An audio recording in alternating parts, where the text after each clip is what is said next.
everyone, this is Tuesday Masters, and today we are gonna zombify some bishops. That's what we are here for, zombifying bishops. Now, chess is a weird game.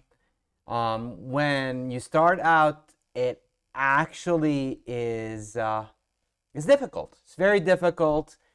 So many options, even if you just list the first few moves. Now, if you have sort of an aptitude for chess or you've been following the game, you know that the main moves, of course, that's not the first one, e4, d4, c4, knight f3, cheeky ones even consider knight c3, bit of g3. And you'd be like, that's it? These are all the options. In fact, it's way wider, but professional players try to maximize what they can get, and they decided, rightfully so, and computers agree, that these are the first few moves, best moves that you can play. Now, in fact, whenever you look at it from a brand new perspective, you realize there's so many options in a game. Yet, the more you acquaint yourself with it, you realize some of them are not as good as the others. Now, JJ's previous class, which was pretty amazing, so do check it out, he talked about the Fischer-Anderson game, where he came up with a very, very deep concept. And these days, people don't really follow concepts. They follow ChatGPT, aka the computer, which, of course, has its downsides, because if you have a novelty, guess who has the same novelty? Your opponent. And that's sort of the difference. Even today, a Fischer-like approach could succeed because if you have an original idea that doesn't come from a source that's well known for everybody, then actually you can come up with something that is original. And it is actually highly possible to come up with an original idea, and you'll see one this time as well. So let's get started. c4, c5, knight f3, g6, d4, bishop g7, e4. Let me introduce the players. Macieja, both of them are, of course, Polish. Both of them are Grandmasters, Polish champions. Macieja actually has beaten Karpov with the black pieces, so a very, very strong player.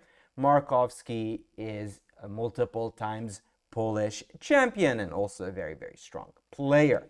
Around 25-60 at the time.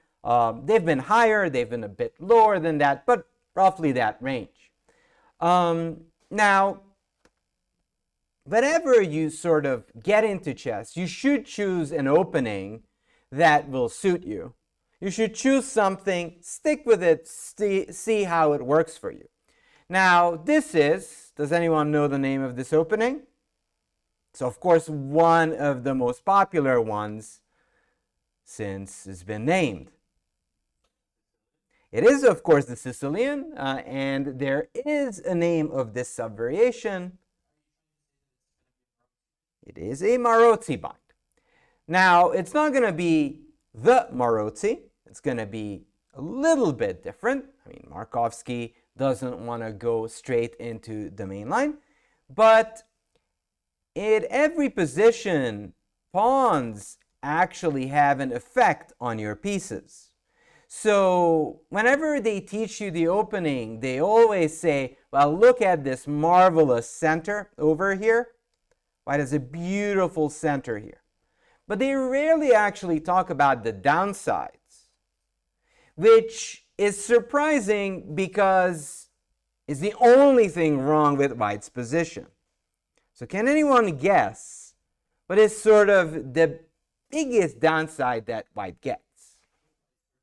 The white squared bishop, exactly right. This bishop is actually walled by those pawns. Now, there is always a give and take in chess. So if I go back a little bit, and let's say we go from a different move order,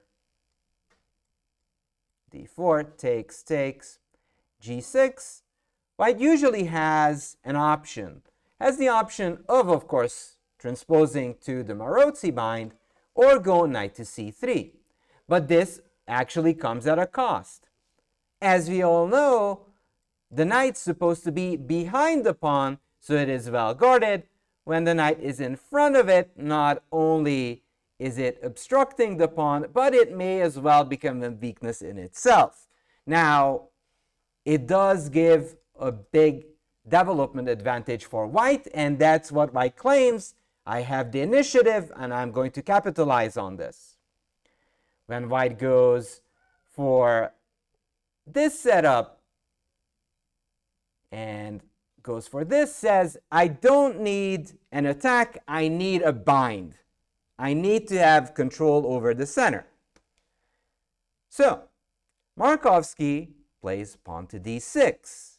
d6 actually is a different kind of wrinkle, and kind of shows why chess is so versatile and interesting. Because d6 is in the realm of the good old Maroczy, but for how long, you may ask? Well, not for long. If white decides to go pawn to d5, we would be in Benoni, the tears of gods. So, in fact, there are many transpositions that can happen in a position like this. White does not want it.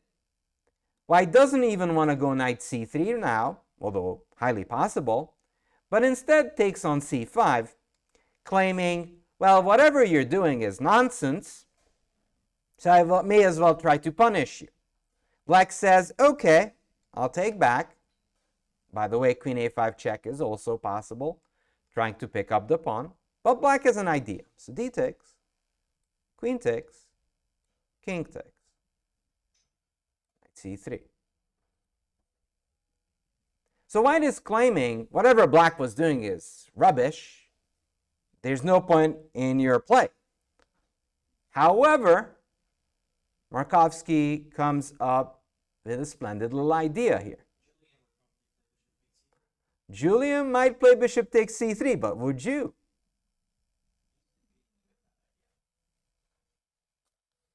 Well, that's neither a yes or a no, is it?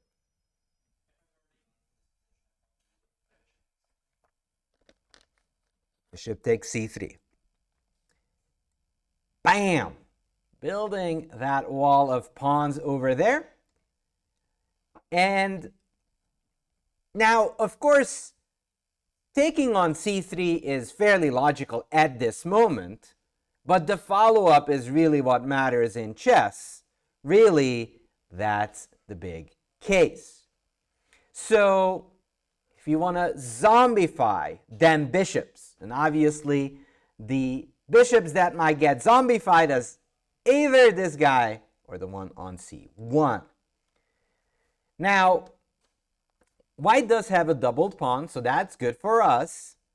But apart from that, white does have the bishop pair and a pawn in the center. The question is, what would fit our strategical idea? And here we should think about structures, not as much specific moves necessarily. You can, of course, it's always a plus when you look at like the direct move itself, but here strategy matters more. Especially as queens are traded, getting checkmated is much less likely when the queens are still on the board.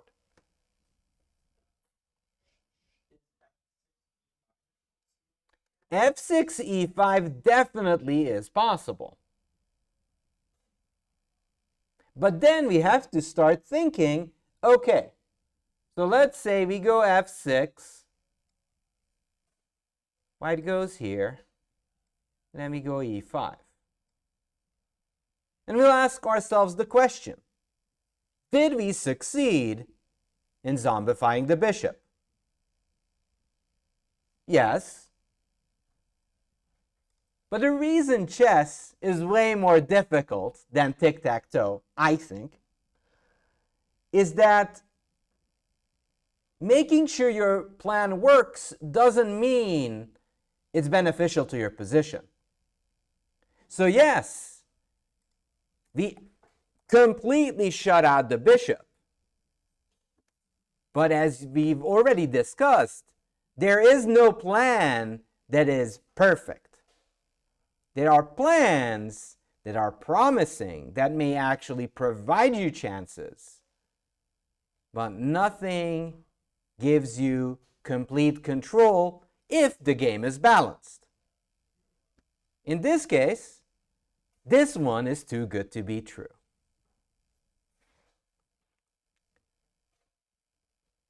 Now,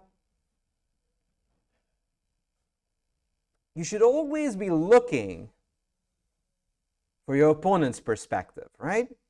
I'm going to do the uncharacteristic flipping the board for a moment. So we're going to look from our opponent's perspective. But is there something that actually pops out that is sort of a glaring issue that black might face?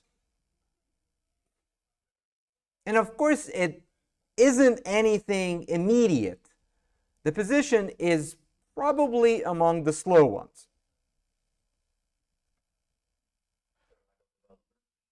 Yeah, both sides are actually very well, not really developed. Yes, Brex, the d5 outpost. So once you actually spot a target, it's much easier to devise a plan afterwards.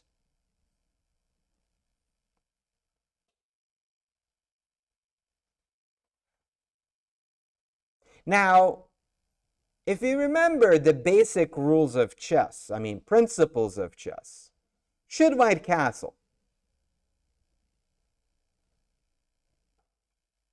Yes, no, maybe?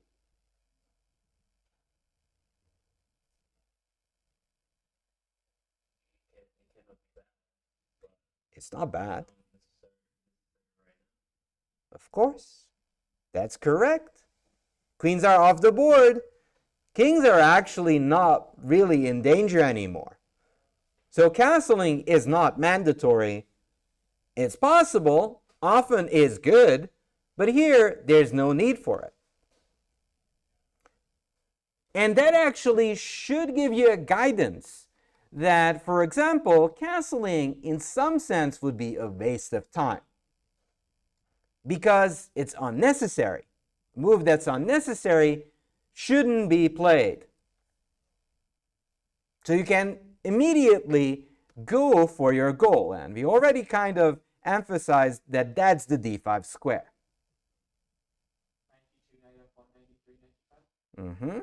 That's correct by Elijah. Knight d2, knight f1, knight e3, knight d5. And that's actually the biggest issue of us going c5 and e5. So white can go with this long-winded maneuver and occupy that healthy spot. Now, you should never, ever trust anyone, okay? Not even grandmasters, because they might want to tell you something that isn't true. So knight d2.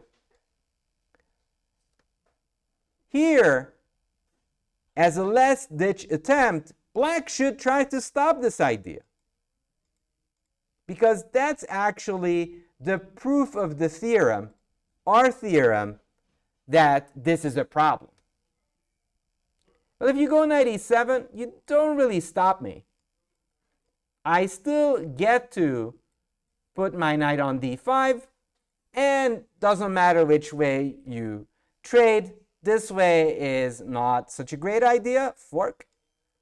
And if you take this way, I will decide which one, but probably the c, so I can push that pawn. And white has a fabulous position and a passed pawn. But then again, try to stop me. Try, stop me, get to d5. Because even in a bad position, it is possible to try to defend. In fact, many of the top players are best at that.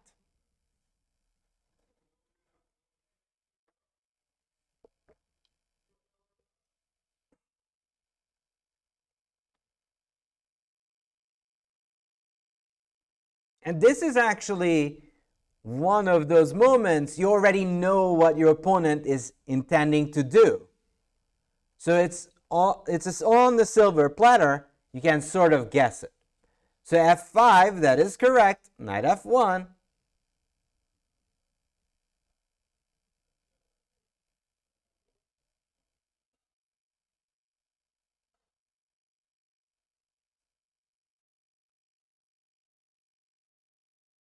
So why did we go here? Well, that's the only point of going f4. If we play f5, we might as well go f4. But the issue is g3, g5, h4. We cannot connect the dots, and it falls like a house of cards, and it collapses. But this is an essential component of thinking strategically. You sort of want to look if you can strategically refute your opponent's ideas. And even though f5, f4 fails, it is something you can't avoid. You have to look at it, because that's the only way you justify your play. If you avoid playing it, you're not going to be able to stop white from taking complete control. So if white gets this idea of 95, Uh-huh. Mm-hmm. and Mm-hmm. they still have a bad bishop, can't ever break the blockade. We're still worse though because the past pawn must be babysat all the time. So, mm-hmm. Mm-hmm. Yeah, I think I know what you mean, but the thing is, there's two parts of a bad position. One of them is we admit we are worse, and the other one, we never admit that we're worse, so we're not. Or at least we're trying to prove the point we're not worse. So what I'm saying here is that you shouldn't accept being worse. You should try to prove it that my position is best. If you can't, so for example, I will agree with you if you mean this. Of course, once I realize this whole attempt doesn't work after g3, I will quit this variation and do and admit that I have to avoid this track of thought.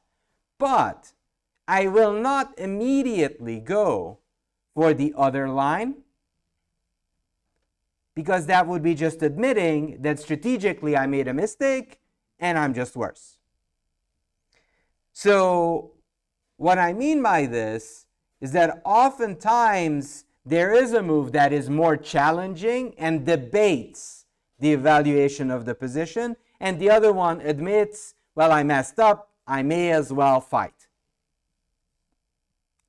So that's why, and this is what like grandmasters see, they already so, I can't do this whole maneuver of f6, e5, because the knight goes around, and I get undermined if I try to stop you.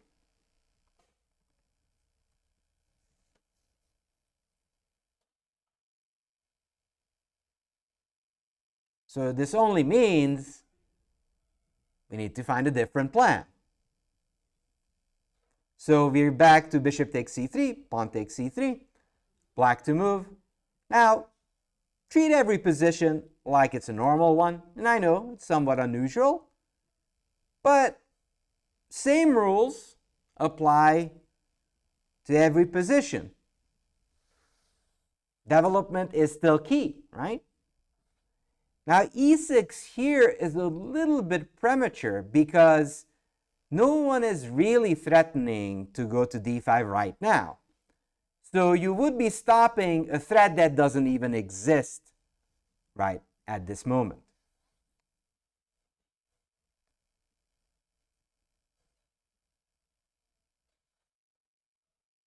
I mean, let's just get our knight out. Knight d2. White is sort of getting ready for that idea. And now we'll have to think about it. How should we continue our development?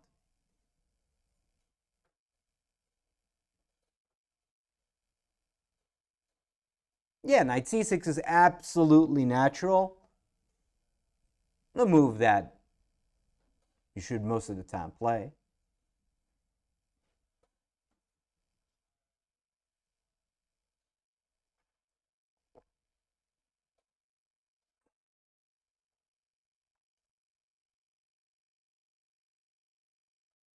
Any move suggestions that you'd try here? Knight f6, very good. Was played. Now, what would be your long-term plan? Because that's really what's most important at this phase. How do you envision your position to be?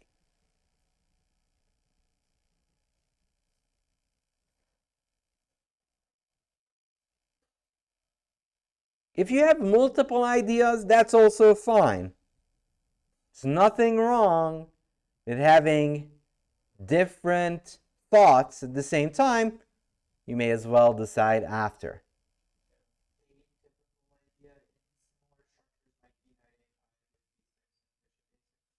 Yeah, there is definitely this idea of knight a5, b6, bishop a6, for sure.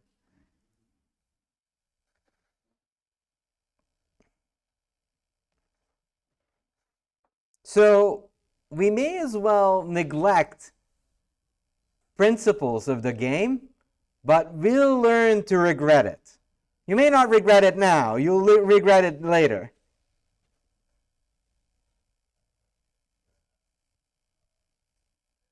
Yeah, my only other idea was do the same, pile up against the opponent. C4, knight d7, knight b6, and bishop b6. So, no, there is no. I respect all ideas, and you should too. Like, it's important to respect ideas, but I do think sometimes you should set priority. What doesn't work in black's position at the moment? Well, but the king is always an issue that doesn't really tell us a whole bunch.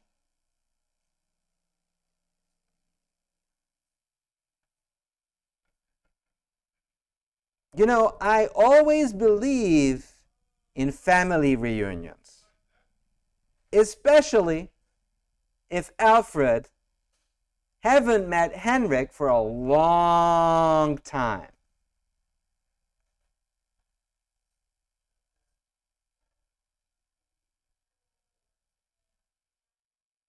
That is correct. Unconnected rooks. Always connect the rooks. One of the big mistakes beginners make is that they assume castling is for king safety. No. King safety and connecting the two rooks. That's the goal. So here, even though you can only castle by hands, by means of moving it out of the way,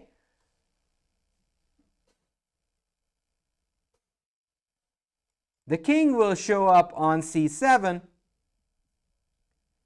and connecting them rooks. Now, meanwhile, black does play for the same ideas. Sorry, I'll do it slower. So f4 was played. This position, bishop e6,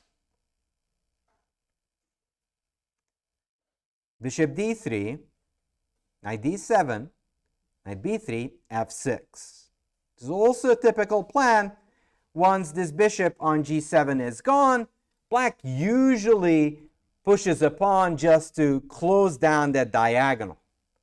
Now it is already closed down, but the whole point in this case is to eventually build that barrier.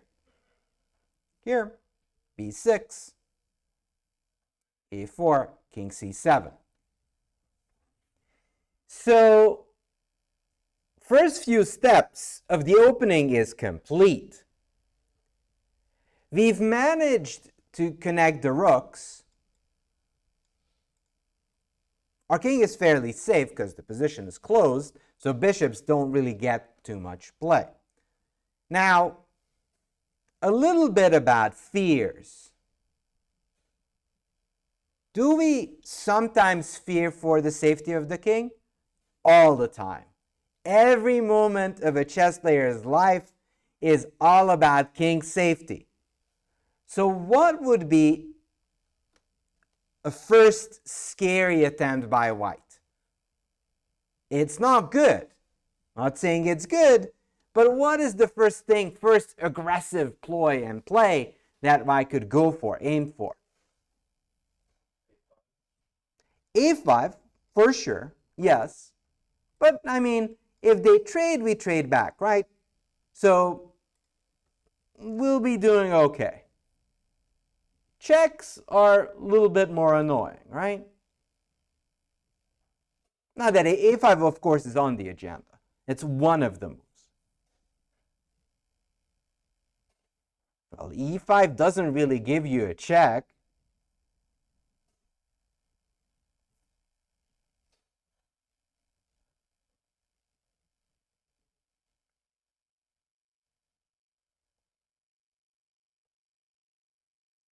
Knight d5, well, in wizard chess or Bughouse, that would work.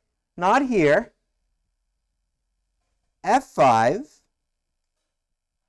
here, and then they snipe us on this diagonal. But is this scary? Nuh-uh, not scary at all, because we'll put a pony there, either the c or the f. I kind of want to put this one here, because this one actually has way more functions. The other one actually is just staying put, doesn't have a purpose. This one actually has a purpose of guarding and participating in the defense. The other one just sits there.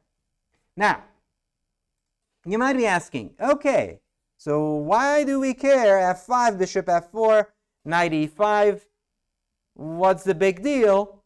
We found that we figured it out that this is great for black, right? That we've got a knight on e5, it's monstrous. Well, yes, but that's sort of the big deal and the interesting part. Because now we have a scenario that we deemed favorable for black, right? So if we could get something like this, we'd be ecstatic.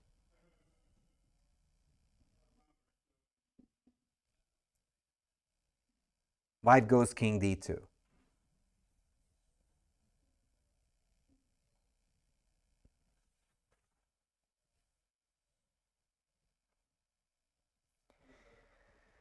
So we accomplished a position that is obviously playable, but here comes the toughest part. You have to formulate a plan, a way through. And this is when you can come up with whatever you have. What do you think? What would you consider? Bishop f7, e5. Very good. One of the standard.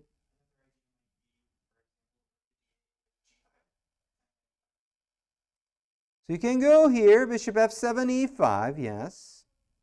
Rook d8. Which rook, by the way? H. Bring in the H. Along that way. Okay. Any other thoughts? And of course, yeah, I heard g5. Bishop f7, Maybe the immediate E5. E5 is actually So bishop f7, e5, rook d8, g5. So there's always this dilemma. So we have how many moves that we considered? Considered bishop f7, we considered rook d8, we considered g5. 3.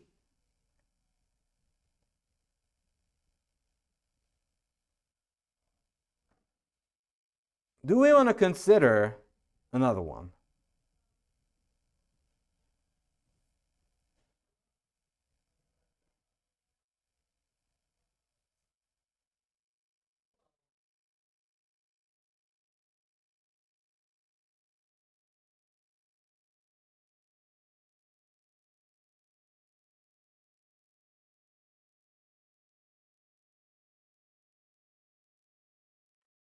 In fact, I would throw in knight a5. It's a weird move. It's not particularly good because my pawn is too weak. Also, they'll get a file to attack me, and getting my knight over there just won't come in due time. If I was quicker with the attack, this would be interesting. But also my king is in a bad position.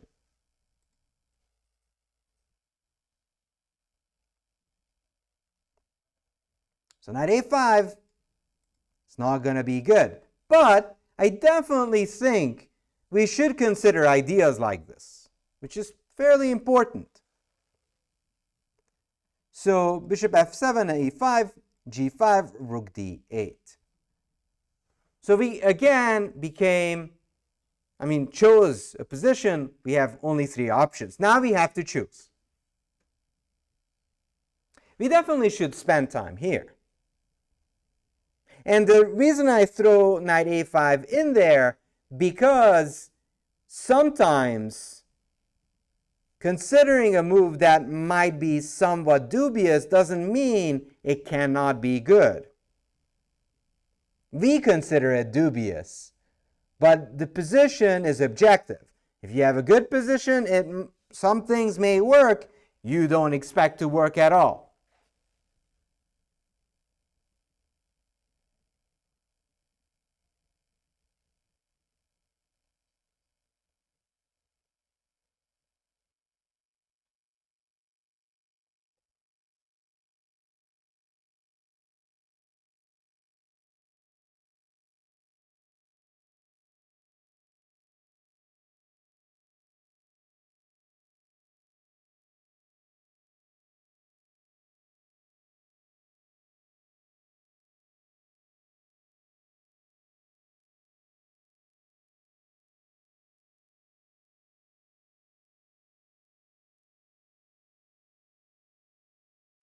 So we have to choose what's the target in the position in the long run. And we kind of hinted at that.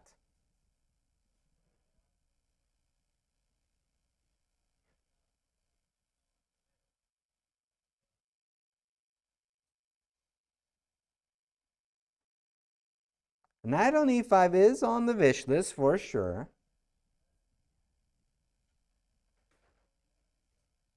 But the target is on c4, right?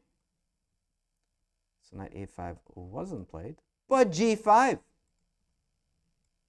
Now, of course, you could have gone bishop f7, which is fine as well. But g5, g3. Now, if takes, black can actually get the knight in there. Can even take, knight e5. And this is actually the curse of these positions. The pawn is fixed.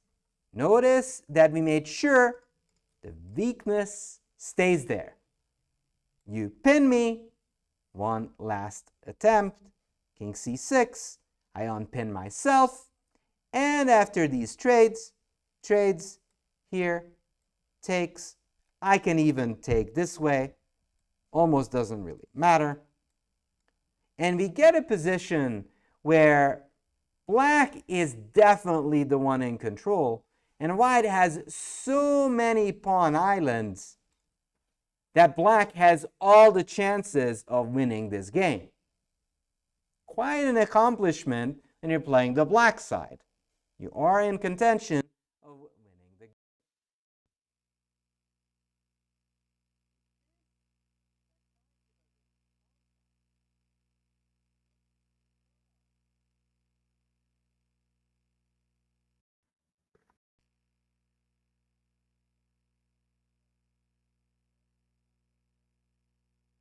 Wandering around like a zombie does not really do anything.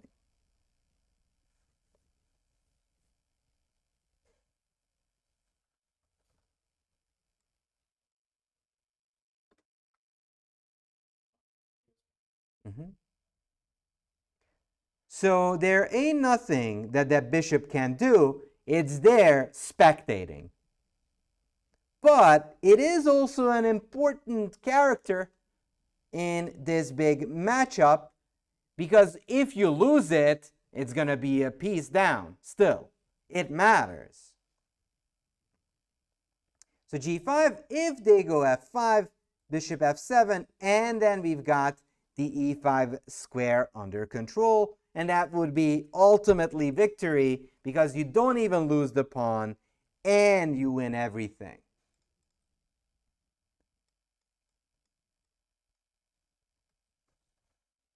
But this is the thing that I want to point out.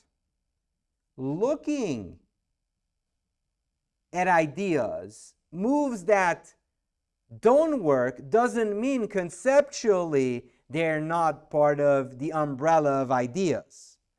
So knight a5 would pinpoint that, hey, this pawn is going to be a target. When white goes for f5, it shows us that the square that black should be aiming for is the e5 square. So every dubious idea could track you and lead you to the right solution, which is sort of a biggest misunderstanding among players. They think a bad move is a bad move is a bad move, and they think a bad move equals a bad move. That's actually the biggest mistake anyone who designed these computers make. A mistake here that has a concept right is going in the right direction. They're figuring out the game. And there is a move, you know, if I make a random rook move, I'm missing the point. This is a blunder, strategically a blunder, because it does not have any sort of idea behind it. That's a mistake. f5 is less of a blunder, and I wouldn't be as harsh because it shows a direction of play. Oh. King d2, g3. Rook g8, preparing to get on the file. Rook g1.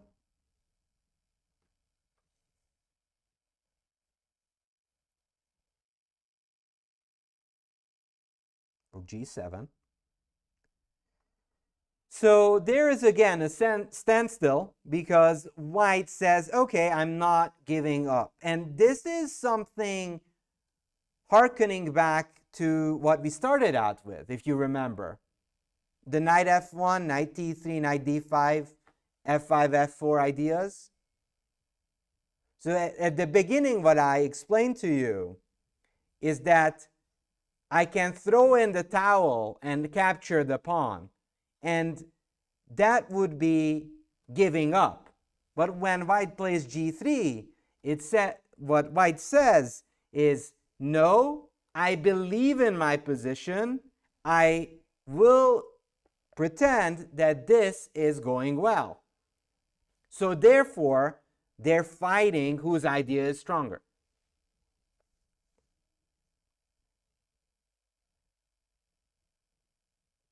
Rook g7. Black is getting ready to do a takeover. Mostly after trades, try to get in on g2.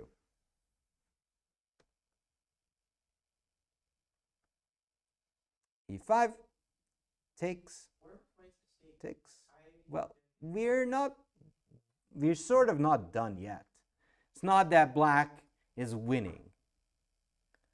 So I'd be hard pressed to look for conclusions in the position. So I wouldn't say that where was white's mistake.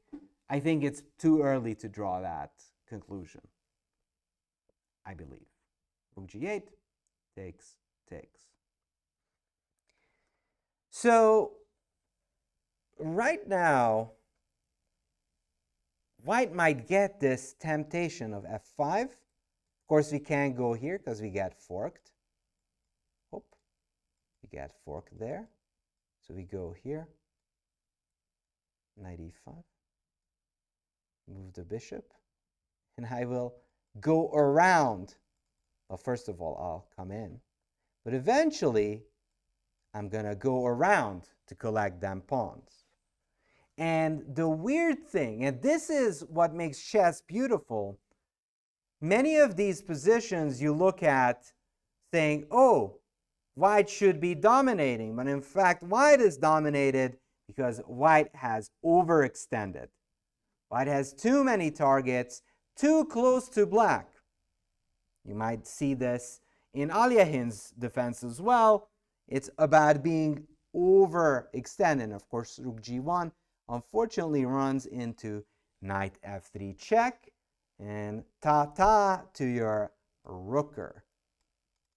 It's an unfortunate end for the White Kingdom. So white goes Rook g1, takes, f takes e5. And as more trades happen in the center, the closer we get to the e5 square. Once we get to the e5 square, that's only a touch away from the bishop. And now, a little bit better news for white than before. This bishop that was staring at the blank wall opens up, but it's too little, too late. f5 also, if takes, not only do I hit the bishop, the pawn, but even when you take this, check, and there goes your bishop. Take it. Whoop. That definitely was not played. f5, bishop f7, king e3.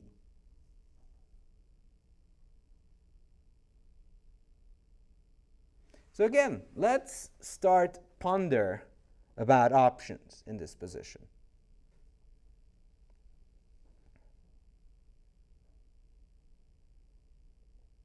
We clearly are inching towards our goal.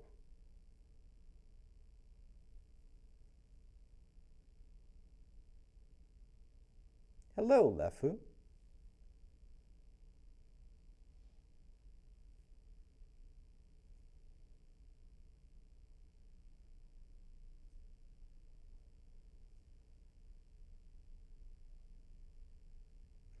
And one of the key things in chess is sort of not just acknowledging our opponent's move, but try to find a meaning behind it. And that's how you actually become so much stronger. Because whenever you're just saying, okay, they played a move, and then you continue on with your plan, that's when you drop a rook, drop a pawn, drop your advantage, and drop everything. This game is a game for two. You have to follow what your opponent is trying to accomplish. Can anyone tell me why this king went to e3?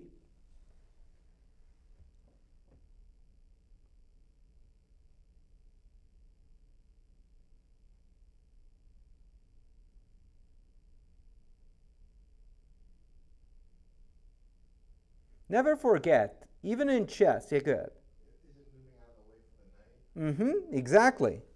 Very good. As Alex points out, knight is heading towards d2. Great spot for us to cover that pawn. Also, it may as well get to e4. And that's actually sort of the truth about chess. You're kind of like the moth around the light. You're always revolving around the key squares. Whenever you can come by and come near, you do so. Why? Because it always means good. Now here already, again, knight a5 surfaces, but the issue is that it's a little bit too much. Because again, we're sort of trading and it helps white get an easier time. Still, now you can see that there's some issues on c4 and a4, so it's not necessarily on a completely inane idea. Knight f6, of course. Knight d2. Bishop h5. Closing down all those key squares and trying to crawl through the window, through the walls, to get the a pawn. There's another pawn weakness. So there are so many things and factors that you have to look at when you're playing chess. The fact that white has so many targets in their position means black has all reasons to be hopeful to win the game. It's not even one weakness, it's also doubled pawn and plenty of pawn islands. Meanwhile, those bishops ain't doing nothing. These bishops are staring at the blank wall, completely out of the game, shut out, mindless, and they're wandering mindlessly around those white squares. So knight f3, king d6, knight g5, bishop d1. Indeed, this is the new principle of 17 weaknesses. It's something we love to hear. The bishop shows up, and that is sort of the death knell. Now, this knight on f6 actually was an important deal. Why? Because we took away the e4 square.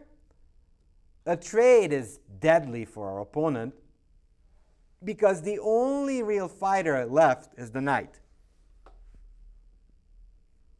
And because this knight doesn't really have real threats, we always capture them, white's counterattack is dying down. So h3, bishop takes a4, knight f7, king d7, bishop h2.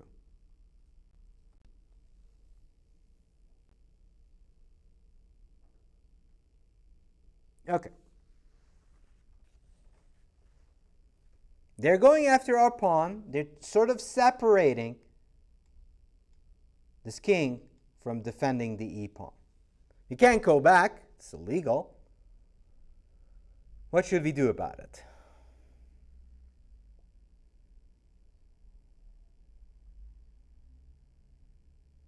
Push it. You can push it. Very good. And that's actually also a good idea. Your opponent is immediately going after it. You look for a way that's more inconvenient for your opponent. Obviously, they'd love to take this way. And everything's in harmony.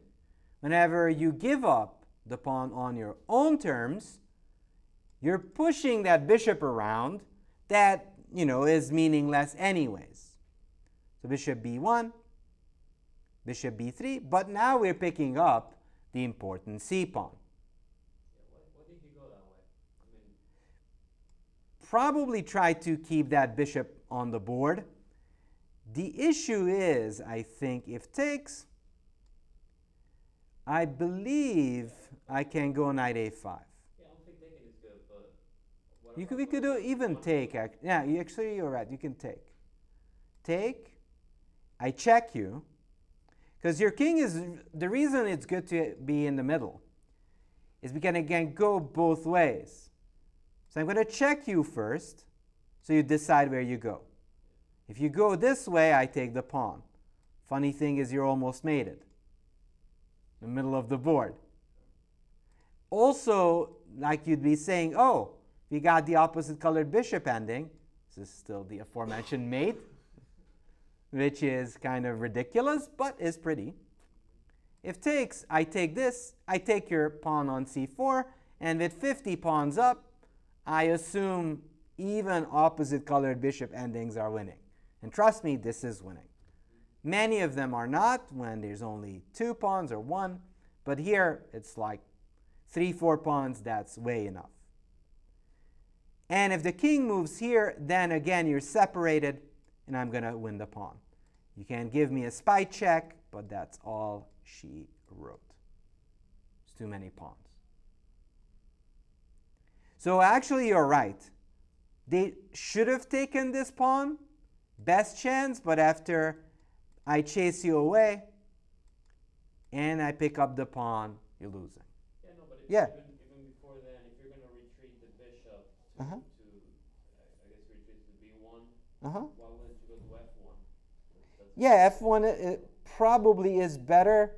The issue is that your bishop is wandering around aimlessly while this pawn is going here. So the reason why he went bishop b1 instead of f1, and even though your f1 move makes more sense, but human nature, you want to participate in the defense. If you go there, you're not going to participate. And also, yeah. But, you know, it could have been a source of panic by here at this moment. Here, but I mean, objectively, I don't think anything really works for white anymore. Knight g5, knight a5, here comes the pony. Takes, a5, and now you can see complete domination. My pawn is getting ushered to the finish line, and I am actually controlling all but one square. So bishop d5, a4, takes, bishop f1, and I mean exactly what I said is going to happen. You can't really do too much. Now again, if you can't even go further and closer, because my piece is just barricaded the entrance, and you can't even come in there. So bishop d5, and as I said earlier, pick up the pawn. That's way too many pawns. Now, sometimes you could even consider bishop sacrifices. Now, you don't want to do it. That would just give false hope to your opponent. That's not nice of you. But there's no reason to do that. Now, they will have to part with the pawn. And with 2 extra pawns connected with the bishop, this is winning. I have the extra pawns that I needed, and then I am just going to promote. Therefore, Macieja resigned. Any questions about this game? Should white not have traded on c5? Shouldn't have traded on c5 earlier. That's always sort of a question of habit, because everything is playable if you know how to play it correctly. Well, we could argue that Black's play was fairly convincing. Now, does that mean that this plan is winning? I think that'd be a little bit far-fetched. Interesting? That's something you decide for yourself if you trusted Black's play. It was pretty convincing to what we've saw today. But it might take some homework for white to find the solution. But of course, as I said, there are options. White could just transpose to the Benoni or keep it the Maroczy way. So d takes c5 is a possibility, but it has these type of consequences.